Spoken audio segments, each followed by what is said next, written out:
여러분 안녕하십니까? 수요잡담 시간이 돌아왔습니다. 지난주 수요잡담은 지난주까지는 입다가 자기의 딸을 하나님께 제물로 바친 이야기에 대해서 말씀드렸습니다. 입다가 전쟁에 나가면서 하나님께 서원을 했습니다. 만일 전쟁에서 승리하고 또 자기가 무사히 귀가하게 된다면, 개선하게 된다면 자기 집에서 제일 먼저 자기를 마중 나오는 사람이 됐던 동물이 됐던 누가 됐든 그를 하나님께 제물로 바치겠다고 그렇게 서원하죠. 맹세한 겁니다. 그런데 정말 전쟁에서 이겼고 자기가 의기양양하게 집으로 돌아오는데 자기 집에서 제일 먼저 자기를 맞이하러 나온 사람이 바로 무남동료 외딸이었죠. 얼마나 비극적인 얘기입니까? 그 외딸을 제물로 바쳐야 하게 된 거죠. 근데 한번 맹세하거나 서원하면은 그걸 꼭 지켜야 합니다. 그래서 참 아버지로서 딸에게 할 수 없는 짓이었죠. 그래서 아마 좀 머뭇거리거나 망설이지 않았을까 싶은데 딸이 썩 나서서 자기 아버지에게 서원한 대로 하라고 단 조금 시간을 주면은 자기가 친구들과 같이 자기의 그렇게 신세에 대해서 한탄하면서 울면서 지내겠다. 그런 다음에 서원을 지켜라 해서 그렇게 했다는 거죠. 그러니까 사람을 제물로 바친 그런 얘기를 한 겁니다. 오늘은 조금 더 시각을 넓혀서 동물 희생제사에 관한 얘기를 하겠습니다. 그러니까 짐승을 제물로 잡아 바치는 거예요. 구약성서에 참 자주 등장하는 제사 방법입니다. 근데 그 동물 희생제사를 바칠 때는 반드시 그 동물을 죽여서 죽인 결과로 얻는 피를 이렇게 제단에 뿌리거나 아니면은 성막이면 성막에 뿌리게 돼 있어요. 피가 반드시 들어가는 겁니다. 그러니까 동물 희생제사에서는 그 궁극적인 목적이 피를 뿌리는 게 아닐까 싶을 정도로 그 피에 대한 언급이 제사로 바쳐진 제물의 피에 대한 언급이 있습니다. 그 피를 보통은 제단에 뿌리거나 아니면은 이제 성막에 회막에 뿌리거나 그렇게 하는데 우리 기독교인들은 많은 경우에 예수님의 보혈의 피가 우리의 죄를 용서해 준다 그렇게 믿잖아요. 그렇게 믿고 고백하지 않습니까? 예수님께서 십자가에서 흘리신 보혈의 피 덕분에 모든 인류의 죄가 사함받았다, 용서받았다 이렇게 생각하는 겁니다. 그런데 그런 우리 그리스도교의 신앙 고백이, 보혈에 대한 신앙 고백이 어디서부터 왔을까 하는 것은 굉장히 중요한 신학적인 질문이기도 합니다. 그 보혈의 피의 어떤 능력, 효능에 대한 고백은 어디서 비롯됐을까 하는 거죠. 성서를 조금이라도 아는 분들은 그거야 구약성서에 속죄 제물로 양이 됐든 염소가 됐든 그 속죄 제물로 속죄를 위해서 바치는 제사가 속죄제 혹은 속죄 제사인데 그때 바쳐진 제물이 속죄 제물이죠. 그 속죄 제물을 바치고 피를 말씀드린 대로 제단에 뿌렸단 말이에요. 근데 거기서부터 비롯됐다라는 겁니다. 그러니까 다시 말씀드려서 구약성서에 나오는 속죄 제사에서의 피의 역할, 피의 효능, 거기서부터 십자가상에서 죽으신 예수 그리스도의 보혈의 효과, 보혈이 가지고 있는 능력, 힘, 이게 비롯됐다 이렇게 생각하는 겁니다. 과연 정말 그런지 그걸 좀 우리 성서를 차근차근 하나 한 절 한 절 살펴보면서 생각해 보려고 하는 겁니다. 많은 그리스도인들이 생각하는 바가, 다시 말씀드려서 속죄 제사에서부터 그때 뿌려진 피에서 예수 그리스도의 보혈의 효험에 대한 믿음이 나왔다라는 말이 틀린 말은 아닙니다. 근데 그것도 그게 간단하거나 단순하지가 않다는 거죠. 조금 복잡한 과정이 있는데 그 과정에 대해서 얘기해 보려고 하는 겁니다. 자, 그럼 일단 시야를 조금 넓혀서 피에 대한 얘기를 하기 전에 먼저 이 짐승을 들여서 바쳤던 제물, 제사. 왜 하필 사람들은 신에게 제물을 바쳤을까? 왜 신에게 제물을 바칠 생각을 했을까? 신을 예배하는 방법이 제물을 바치는 게 유일한 방법은 아니잖아요. 우린 지금 그렇게 안 하지 않습니까? 우리가 뭐 짐승을 잡아서 제물로 바칩니까? 아니면은 곡식 더미를 가지고 와서 예배당에 와서 곡식을 바치고 그렇게 하지 않잖아요. 우리는 헌금을 합니다. 돈으로 말하자면 제물을 대신하는 거죠. 근데 구약성서 시대 고대에는 제물을 바쳤어요. 그것이 동물이 됐든 아니면 곡식이 됐든 아니면 포도주나 무슨 기름이 됐든 올리브 기름 같은 기름이 됐든지 간에 그런 물건으로 짐승이나 어떤 그 곡식, 그러니까 경작을 해서 얻은 물질 가지고 제물을 드렸는데 왜 도대체 사람들은 신에게 제물을 바칠 생각을 했을까 하는 겁니다. 특별히 조금 더 시야를 좁혀서 생각하면은 왜 하필이면 짐승을 죽여서 드릴 생각을 했을까? 조금 더 좁히면은 왜 짐승을 죽여서 드릴 때는 꼭 피를 뿌렸을까? 다른 게 아니라 피를 뿌렸을까 하는 거죠. 그런 얘기를 좀 해보도록 하겠습니다. 일단 인류학자 혹은 문화인류학자들의 견해가 중요한데, 왜냐하면은 우리가 가지고 있는 성경에는 왜 이스라엘 사람들이 야훼 신에게 제물을 드렸는지에 대한 이유를 설명하지 않습니다. 또 목적도 설명하지 않아요. 목적을 구체적으로 설명을 하죠. 요런 제사는 어떤 목적을 가지고 드리는 거다. A라는 제사는 어떤 목적을 가지고 드리는 거다. B라는 제사는 어떤 목적을 가지고 드리는 거다라고 설명을 합니다. 하지만 폭넓게 도대체 제사라는 것은 왜 했는지, 제물이라는 것은 왜 드렸는지에 대한 설명은 없어요.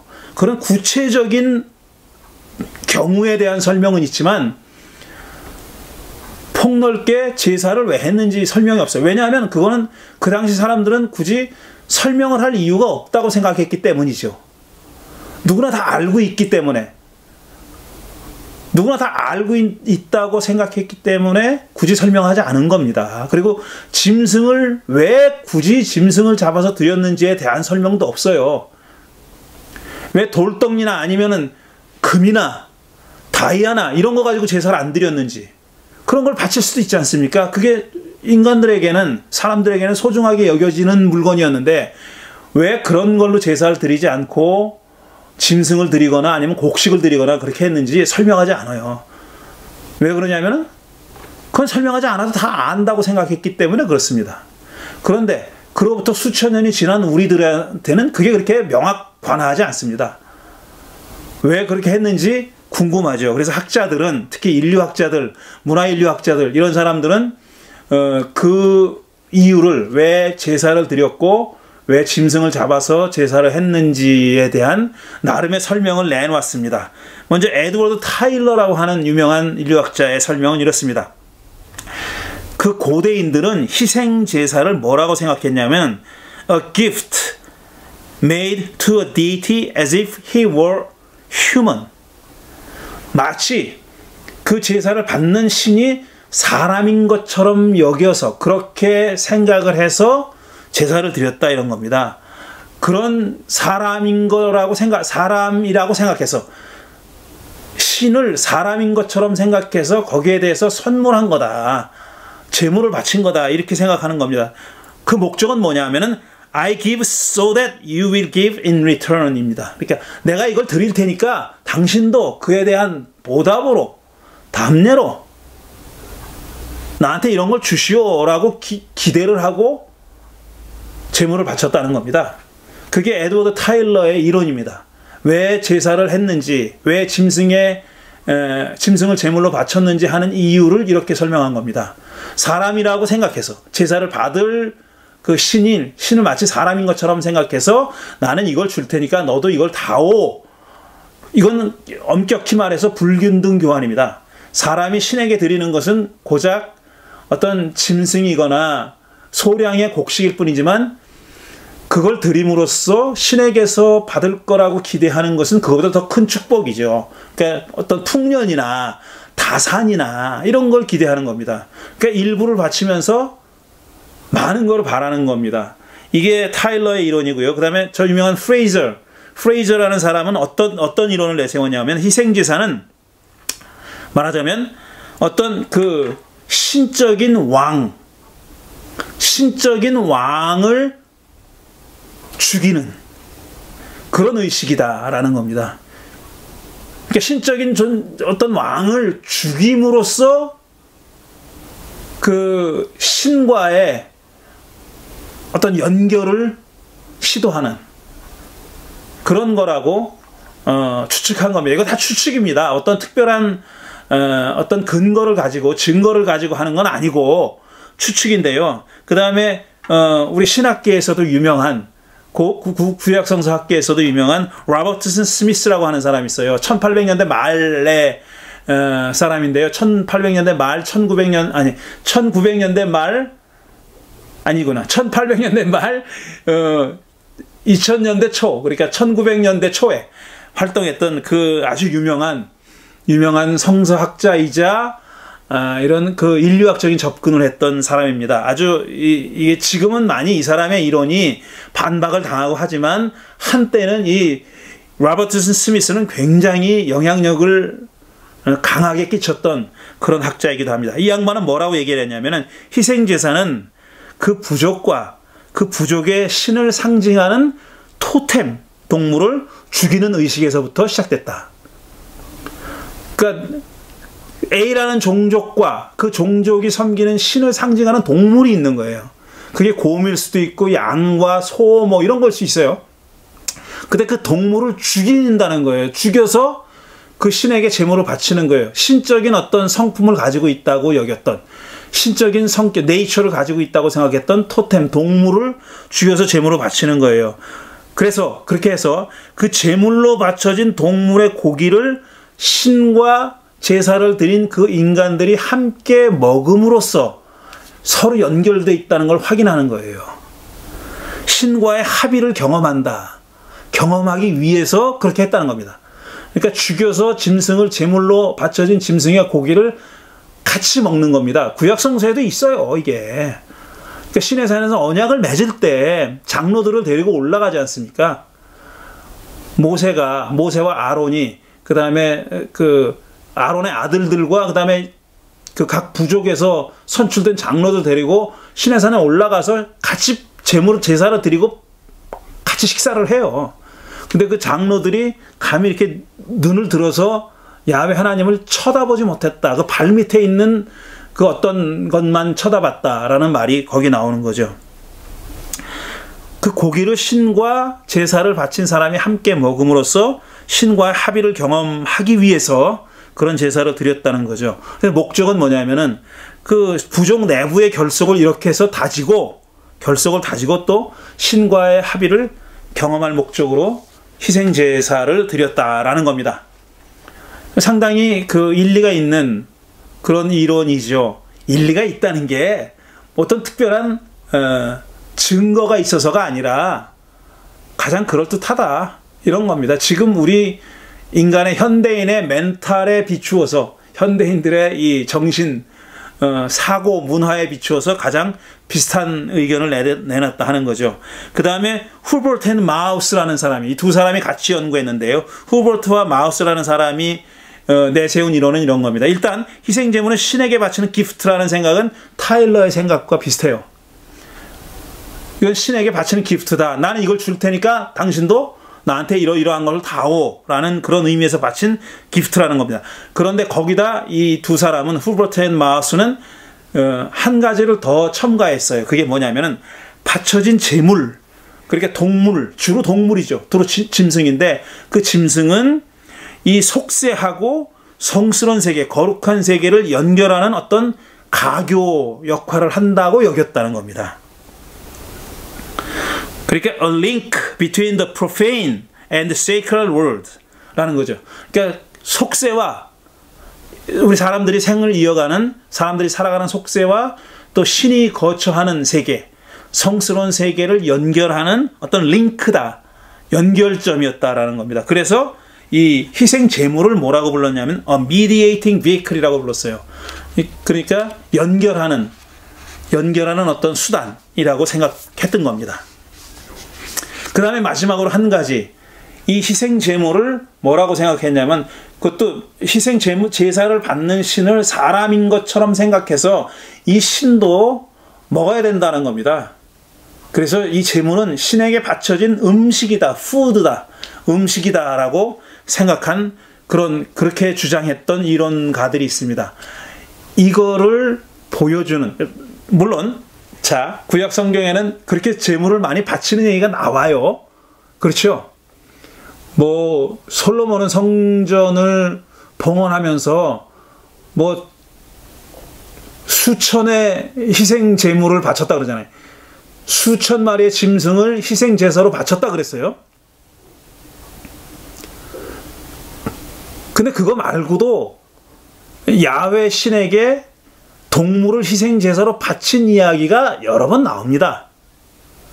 바쳐라 라는 규정뿐 아니라 어떤 제사의 방법을 제정한 그런 법 혹은 규정뿐 아니라 실제로 그렇게 행했다는 그 보도가, 기록이 많이 나오거든요.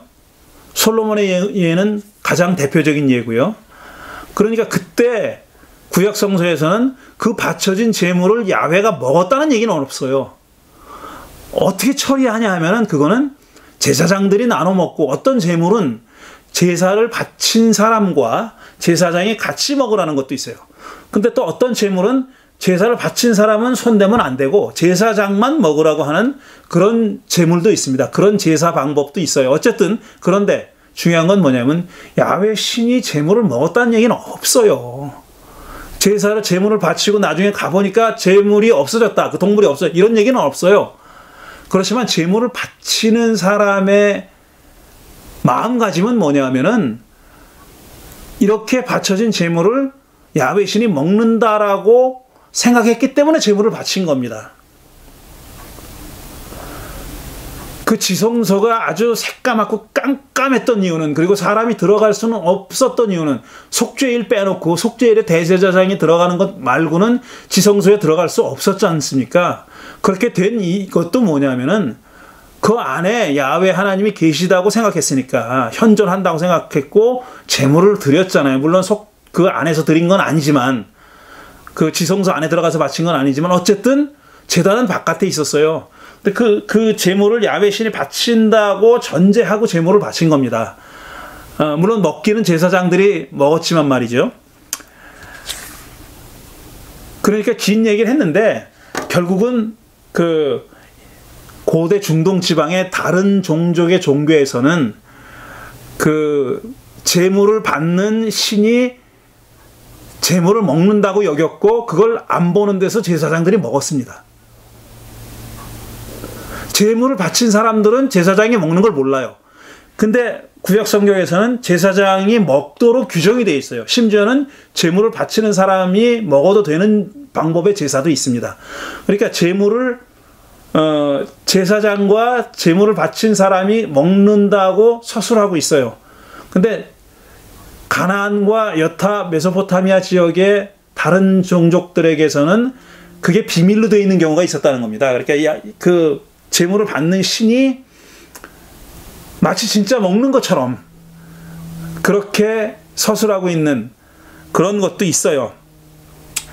근데 구약 성서에도 야훼 신이 제물을 먹는다고 사람들이 그렇게 전제하고 있었음을 보여주는 귀절이 있습니다. 그게 바로 시편 50편 12절 이하입니다. 읽어볼게요. 시편 50편 12절에서 14절입니다. 내가 배고프다고 한들 너희에게 달라고 하겠느냐? 온 누리와 거기 가득한 것이 모두 나의 것이 아니더냐? 내가 수소의 고기를 먹으며 숫 염소의 피를 마시겠느냐? 너희가 하나님에게 가져올 참 제사는 감사하는 마음이요, 너희가 가장 높으신 분에게 가져올 참 서원제는 너희가 맹세한 것을 지키는 바로 그것이다.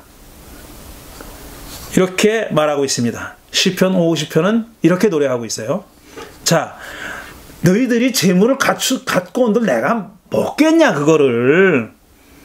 내가 배고프다 한들 너희들에게 재물을 달라고 하겠느냐. 온 세상이 다 내 건데 무슨 소리야. 이렇게 얘기하고 있잖아. 온 누리와 거기 가득한 것이 모두 내 것이 아니더냐. 내가 언제 숫소의 고기를 달라고 했고 숫염소의 피를 마시겠다고 했느냐. 안 마신다는 얘기입니다. 야훼 씨는 지금 이 시인이 노래하는 바는 야훼 씨는 그런 걸 안 먹고 안 마신다는 얘기예요. 그런데 시인이 왜 이런 노래를 했겠어요? 이런 노래를 한 이유는 뭐냐면 그때 사람들의 이해가 뭐였냐면, 사람들이 어떻게 생각했냐 하면은 야훼 신이 먹는다고 생각하고 재물을 가져왔기 때문에 그게 아니다라고 얘기한 거 아니에요. 사람들이 다 야훼가 안 먹는다고 그렇게 믿고 있었으면 이렇게 노래할 이유가 없죠. 이건 뒤집어서 생각해 봐야 되는 겁니다. 이렇게 노래를 한 이유는 뭐냐면 사람들이 그렇게 믿었기 때문입니다. 근데 이 시인은 그거 다 잘못된 믿음이라고 생각하는 거예요. 얘기하는 겁니다.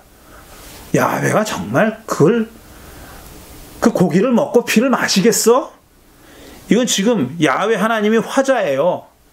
야훼 하나님이 말씀한 걸로 돼 있습니다.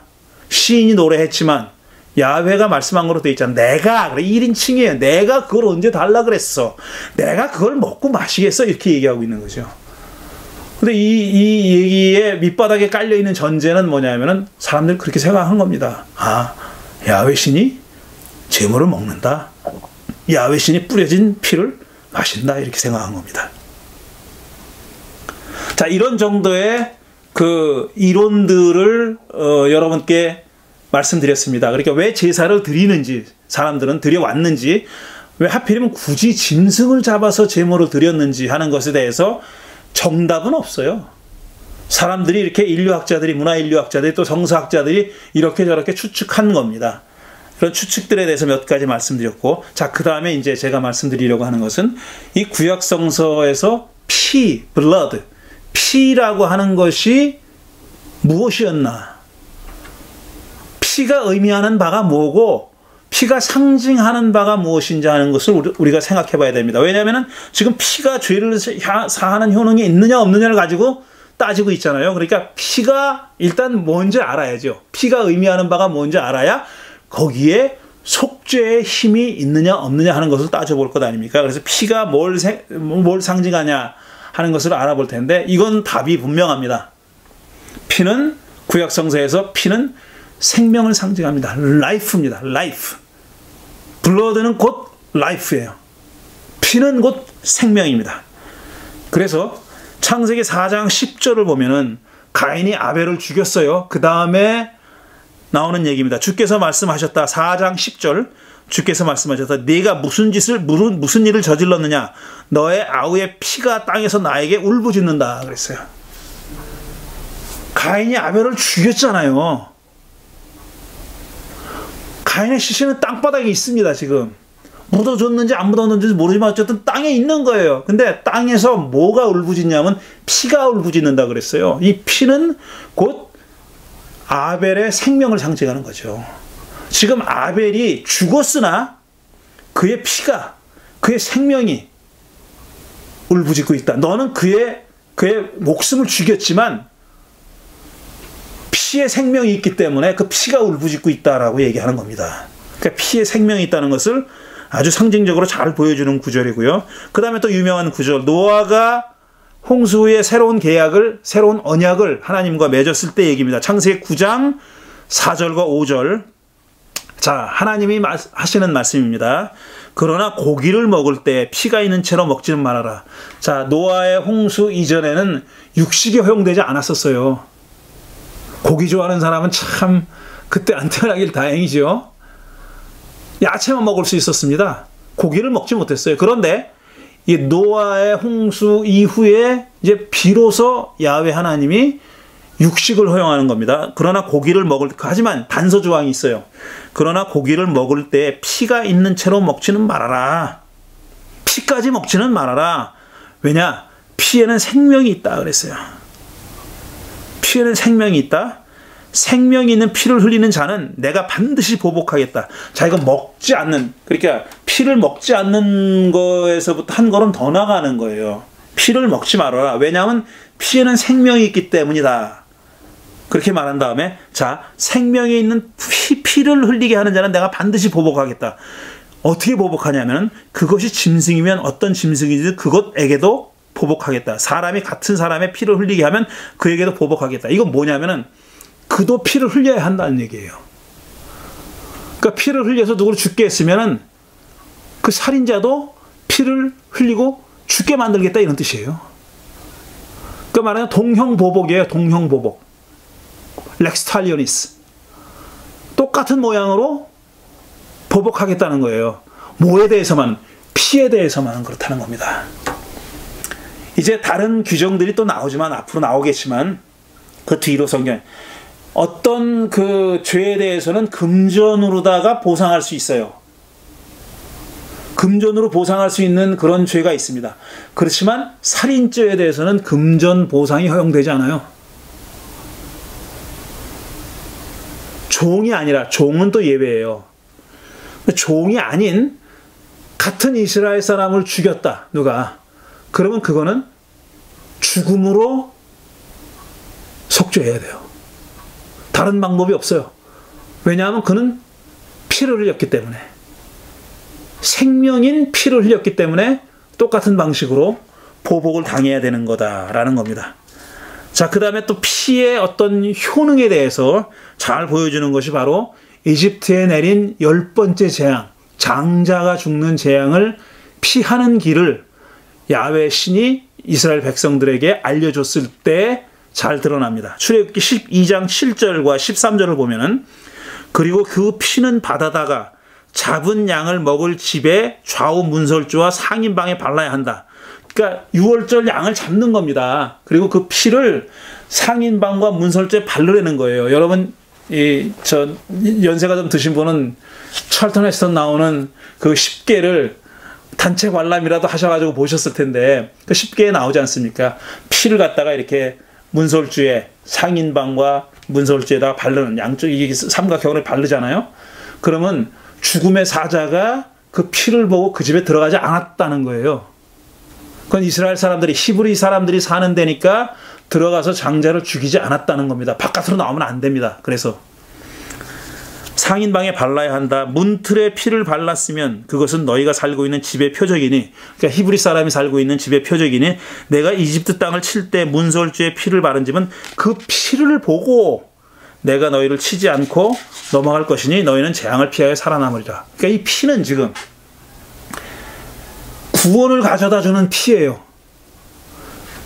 피에 생명이 담겨 있지만, 생명이 담겨 있는 것과 동시에 이 출애굽기 12장의 말씀은 피에 재앙을 피하는 힘이 있다는 것을 보여주는 겁니다. 물론 어느 누구나 그 재앙을 피할 수 있는 건 아니에요. 피를 바른다고 해서 재앙이 피해지는 건 아니에요.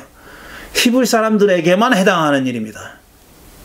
그죠? 분명한 히브리 사람들에게는 이 피가, 양의 피가 재앙을 피하는 힘을 갖고 있다라는 것을 보여주는 그런 에피소드죠. 그 다음에 또 한 곳 읽을 것이 언약이 맺어질 때의 피입니다. 출애굽기 24장 4절 보면은, 모세는 피를 가져다가 백성에 뿌리며 말하였다. 보아라, 이것은 주께서 이 모든 말씀을 따라 너희에게 세우신 언약의 피다. 그러니까 백성들이 피를 맞은 거예요. 피를 이렇게 뿌리고 백성들은 그 피를 받은 거죠. 그러니까 맞은 거죠.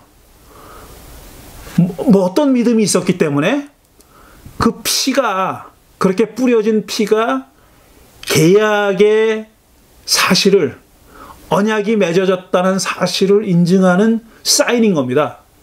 그러니까 힘이 있는 거예요. 그게 언약이 유효한, 언약이 되게 만드는 힘이 그 피에 있다고 믿어졌기 때문에 피를 뿌린 겁니다. 지금 말씀드리는 어떤 그 재앙을 피하는 어떤 수단으로서의 피, 그 다음에 언약이 맺어졌다는 어떤 사인으로서의 피에 밑바닥에 깔려있는 전제는 뭐냐면 피는 곧 생명이다. Blood is life. 피는 곧 생명이다라는 대전제 하에서 지금 조금씩 생각이 발전해 나가는 겁니다.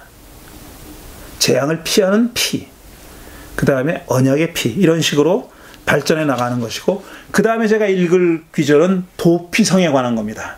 도피성은 뭐냐면은 이거예요. 다툼이 생겼어요. 그러다가 우발적으로, 그야말로 의도하지 않고 우발적으로 내가 누굴 죽였어요. 근데 그거는 우발적으로 죽였다는 것은 이제 우발적이라는 것이 판명이 돼야 돼요. 어떤 재판관에 의해서 판단이 내려져야 하는데 그 안에 판정이 내려지기 전에 피해를 당한 사람의 가족이 보복을 할까봐, 동형 보복을 할까봐. 그러니까 피를 흘려서 죽였으니까 똑같이 갚아주는 거예요. 그러니까 우발적인 살해자를 죽이려 할 거 아닙니까?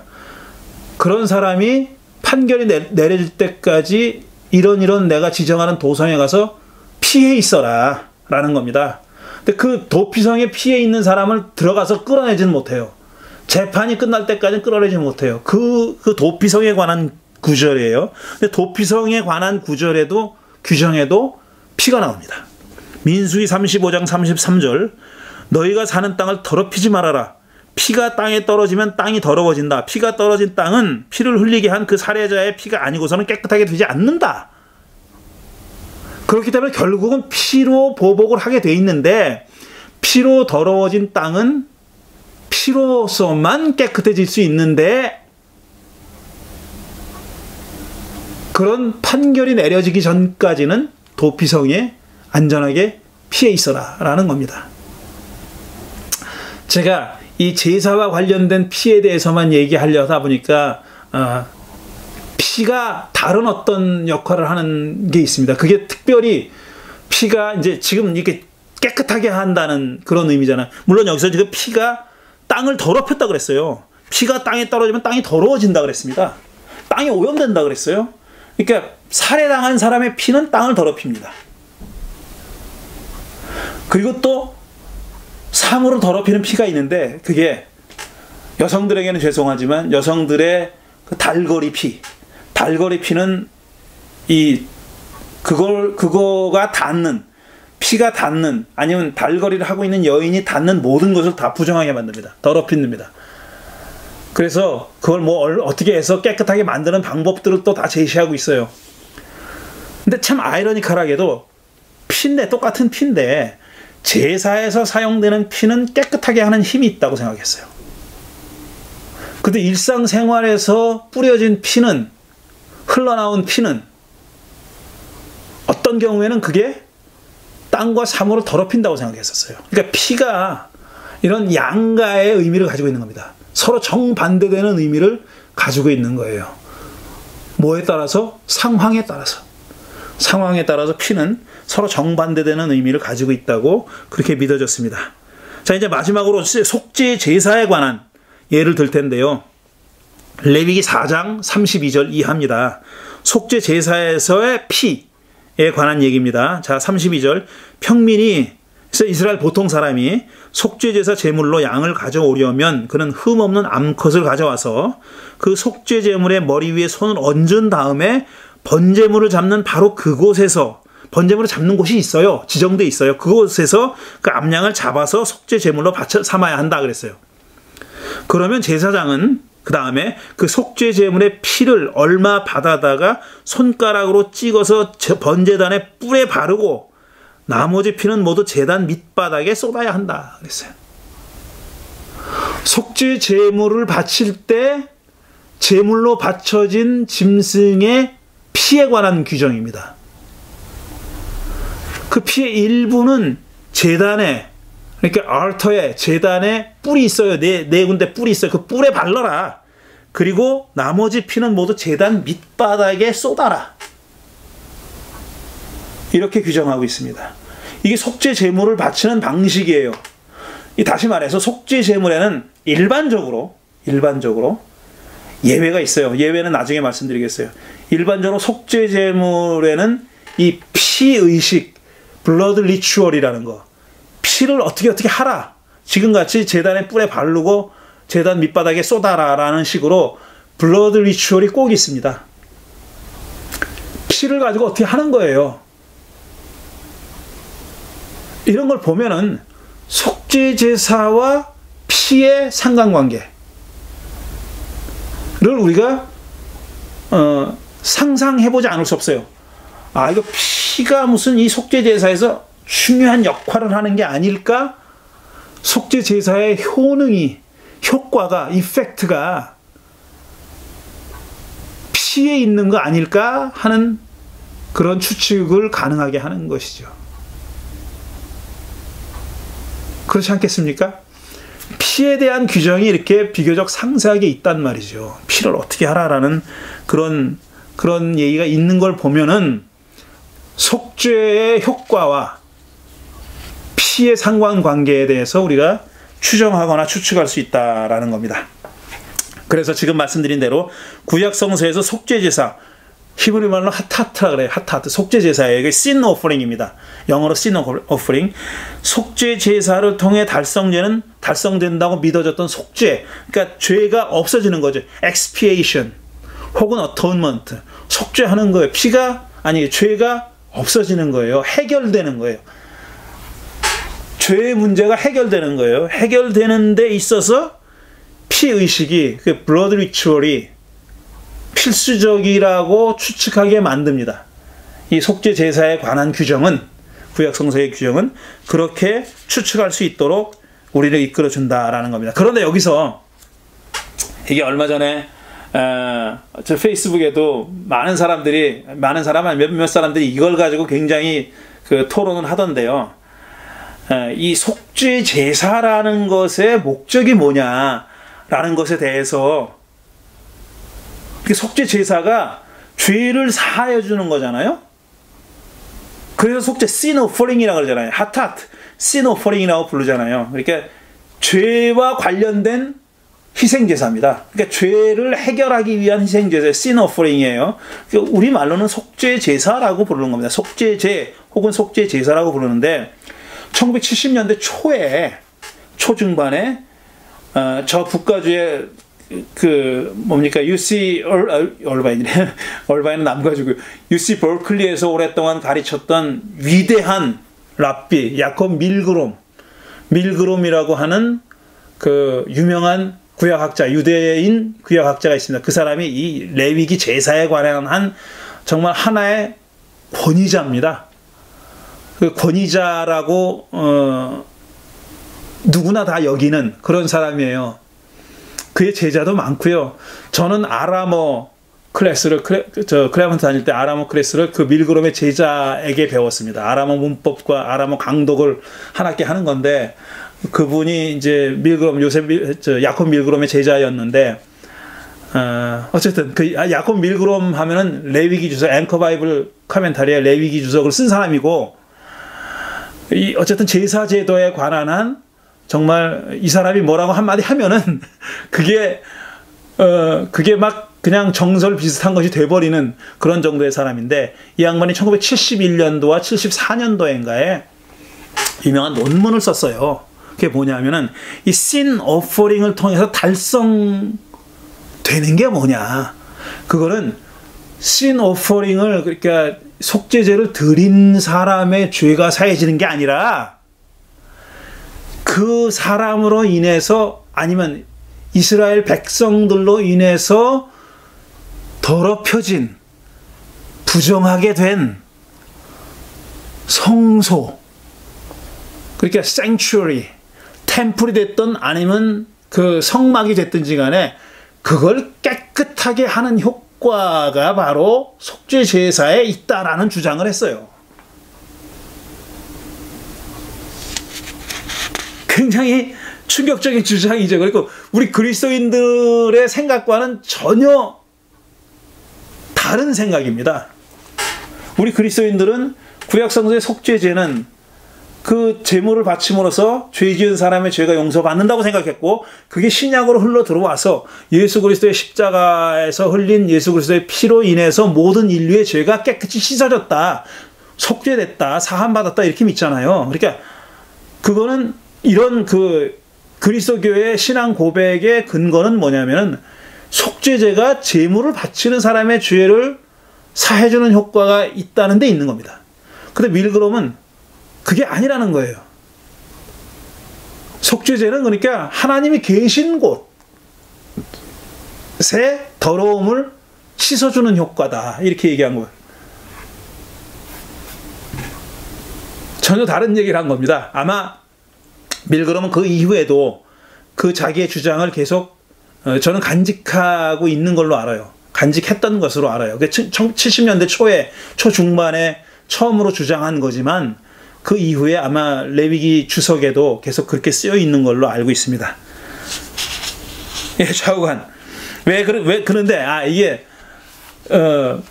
근거가 뭐냐? 밀그롬이 이렇게 주장한 근거가 뭐냐면은 깨끗이 씻다라는 히브리 동사가 카파르입니다. 카파르라는 말에서 키퍼라는 말이 나온 거예요. 욤키퍼가 대속죄일이잖아요. 욤키퍼에 지금도 유대인들은 다 그때가 휴일입니다. 욤키퍼는. 근데 깨끗이 씻다라는 카파르에서 나온 거예요. 키퍼라는 말이. 근데 카파르의 기본 뜻은 뭐냐면 wipe away, 씻어낸다라는 말입니다. 씻어낸다라는 뜻이에요.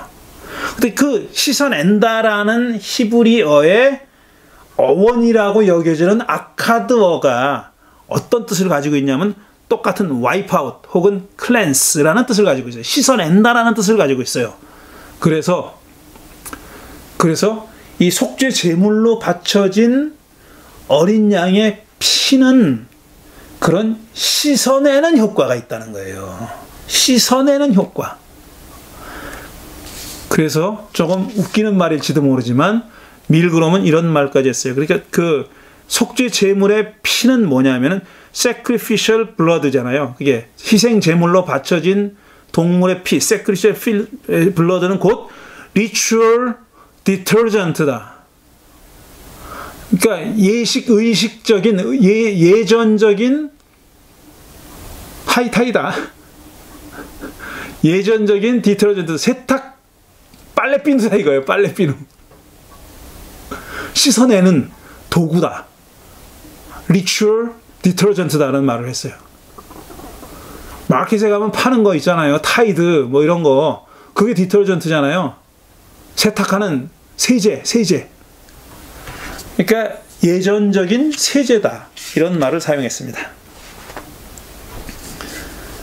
이거는 뭐 어쨌든 이 사람의 말을 우리가 받아들이자 이런 뜻은 아니에요.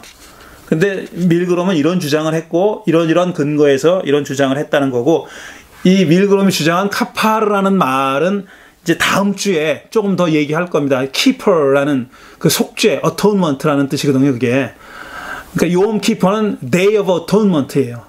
속죄일, 대속죄일, 1년에 하루 딱 있는 날, 대제사장이 지성소에 들어갈 수 있는 날, 그날이죠. 그 키퍼에 대한 얘기는 다음 주에 조금 더 이어가 보도록 하겠고, 오늘은 이제 다른 얘기를 계속 좀 하겠습니다.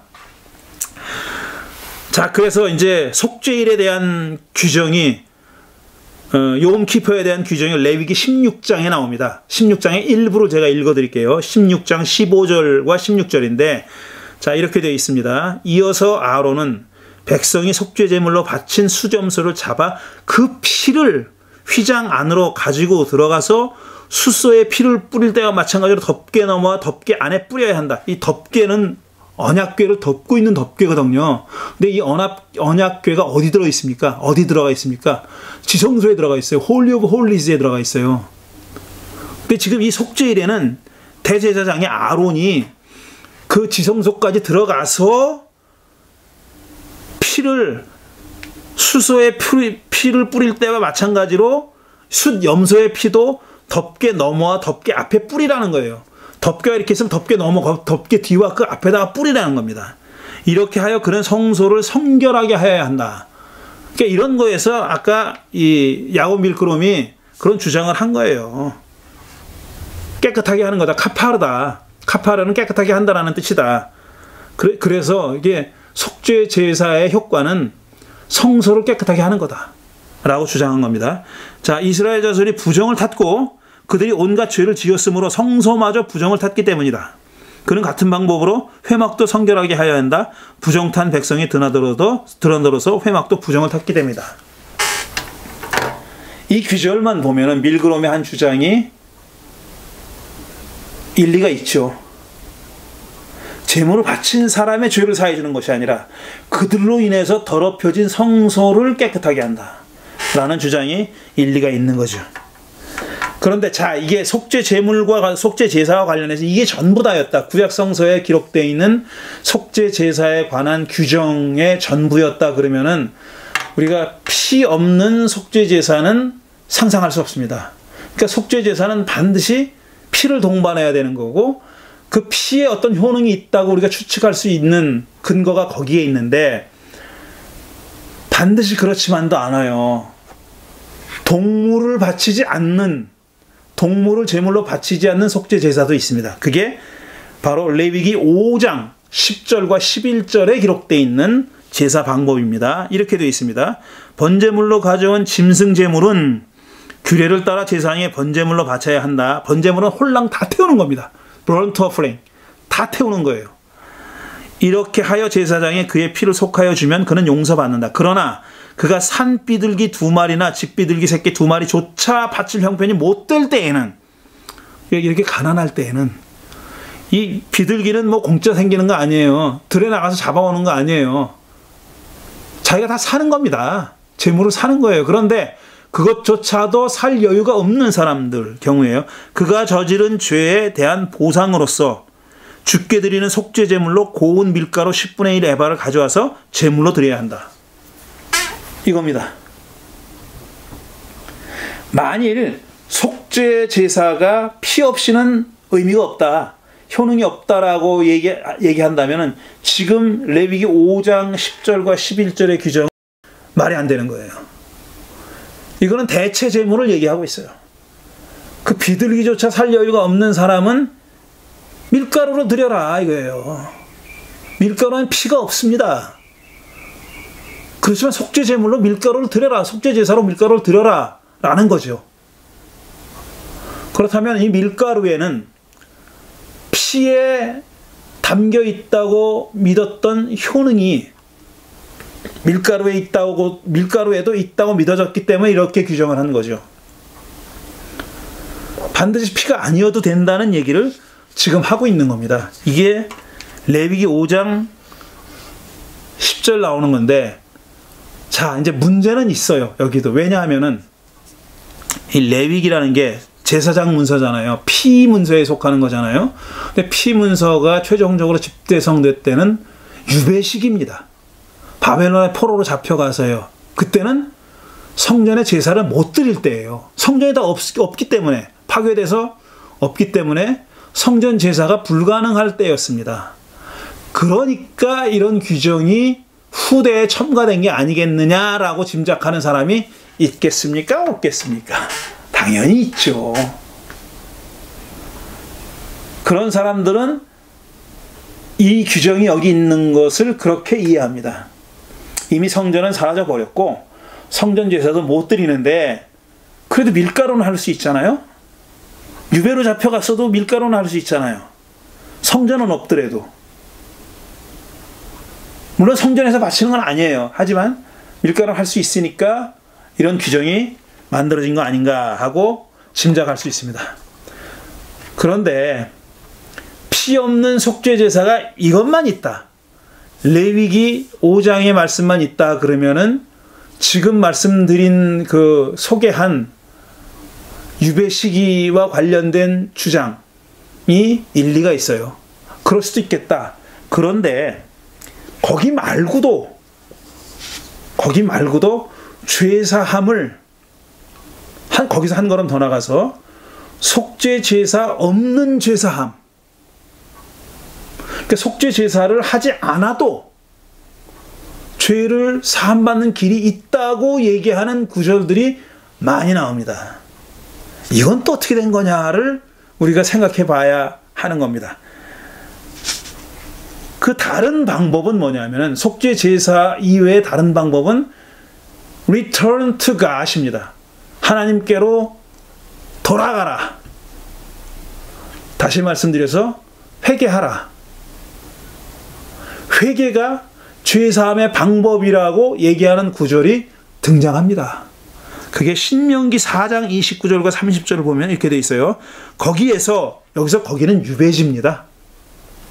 신명기가 최종적으로 편집된 것은 유배 시기니까 1차, 2차 편집을 얘기하는데 보통 2차 편집된 시기는 유배지니까, 유배 시대니까 거기에서는 유배지라고 보면 돼요. 거기에서 너희는 너희의 하나님 주를 찾을 것이다. 너희가 하나님을 찾되 마음과 성품을 다하여 하나님을 찾으면 만날 것이다. 찾는 게 뭐냐? 어떻게 하는 게 하나님을 찾는 거냐? 여기까지는 분명하지가 않아요. 근데 그 다음에 나와요. 너희가 환난을 당하고 마지막 날에 이 모든 일이 너희에게 닥치면 그때 가서야 비로소 너희는 주 너희의 하나님께로 돌아와 그에게 귀를 기울일 것이다. 돌아와. Return to God. 히브리 말로 슈브입니다. 슈브. turn 혹은 return이에요. 돌아서는 걸 얘기하는 거예요. 돌아서는 가던 길을 돌이켜가지고 되돌아가는 걸 얘기하는 거예요. 슈브는 그런 뜻입니다. 근데 슈브, return 하는 거예요. 그러니까 하나님께로 돌아가라는 얘기입니다. 돌아가라는 얘기예요. 그 다음에 나오는 말이 그에게 귀를 기울일 것이다 그랬잖아요. 그 말은 뭐냐면 하나님께 돌아가는 것이 어떻게 하는 거냐 하면은 그가 주신 계명을 귀를 기울여서 쉐마 들어라 귀를 기울여서 그대로 행하는 거예요. 특히 어떤 계명이냐면은 윤리적 계명, 도덕적 계명, 어떤 제의와 관련된 계명이 아니라 리추얼 제사와 관련된 계명이 아니라 이제 그건 못하니까 거기서는 속죄의 길을 찾을 수 없다는 거예요. 이제 하나님께 돌아가서 이건 이제 마음의 태도, 마음 자세를 얘기하는 겁니다. 정신 자세를 얘기하는 거예요. 어떤 리추얼 행동이 아니라 제사를 드리는 행위가 아니라 행위는 행위인데 마음부터 고쳐먹고 행실을 바꾸라는 겁니다. 그러니까 일상의 행실을 어떻게 바꾸냐? 그의 계명에 귀를 기울이고 그 계명이 명하는 바를 행하라 하는 겁니다. 이게 바로 속죄의 효과를 갖는다.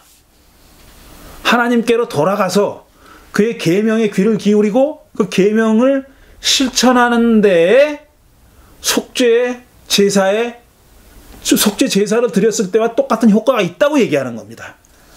더 읽어보겠습니다. 신명기 30장 1절부터 보면은 나는 너희에게 너희가 받을 수 있는 모든 복과 저주를 다 말하였다. 이 모든 일이 다 이루어져서 너희가 주 너희의 하나님이 쫓아내신 모든 나라에 흩어져서 사는 동안에 너희의 마음에 이 일들이 생각나거든 너희와 너희의 후손은 주 너희의 하나님께로 돌아와서 마음을 다하고 정성을 다하여 오늘 내가 너희에게 명령한 주의 모든 말씀을 순종해라. 똑같은 포맷입니다. 일단 돌아와라. 하나님께 가던 길을 멈추고 유턴해라 이거예요. 터닝해라. 돌아와라. 근데 돌아오는 행위에 수반되는 구체적인 삶은 뭐냐면은 야훼 하나님이 주신 계명, 신명기에 지금 기록되어 있는 그 계명을 준수해라. 실천해라. 이겁니다. 자, 그러면 그 결과는 어떻게 되면 3절 그러면 주 너희의 하나님이 마음을 돌이키시어. 자, 하나님도 터닝하실 것이다. 하나님도 돌아서실 것이다. relent 하실 것이다 이겁니다. repent 하실 것이다. 하나님도 마음을 바꿀 것이다 이거예요. 마음을 돌이키시어 너희를 불쌍히 여기셔서 포로 생활에서 돌아오게 하여 주실 것이다. 이렇게 말하고 있어요. 그러니까 지금 하나님께로 돌아와서 그 계명을 듣고 그대로 순종하여 실천하는 길이 바로 속죄의 길이다. 이렇게 얘기하고 있는 겁니다.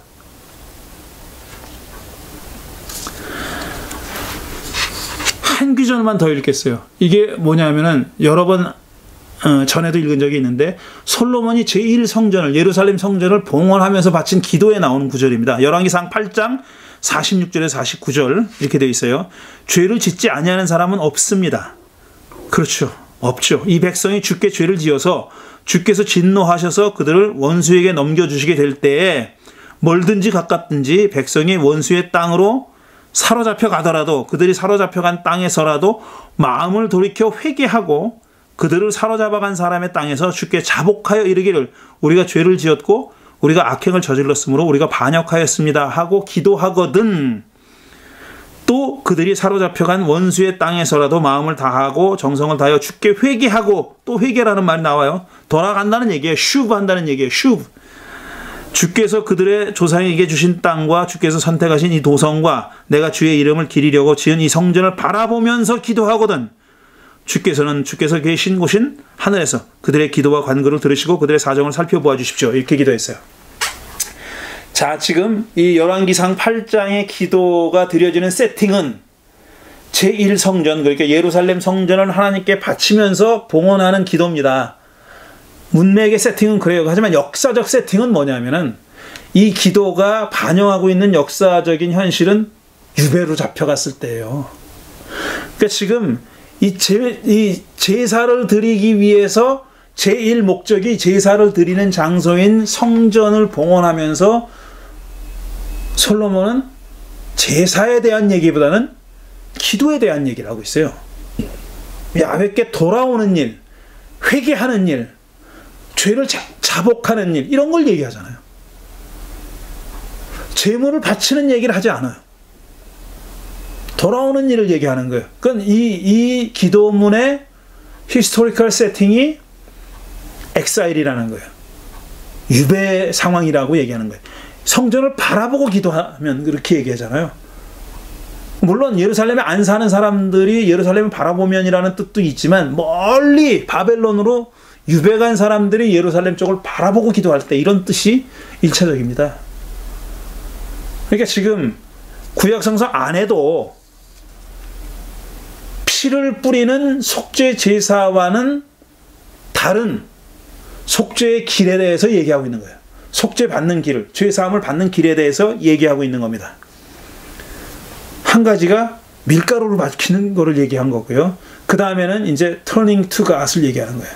하나님께 돌아서서 계명을 지키는 일. 그렇게 얘기하는 겁니다.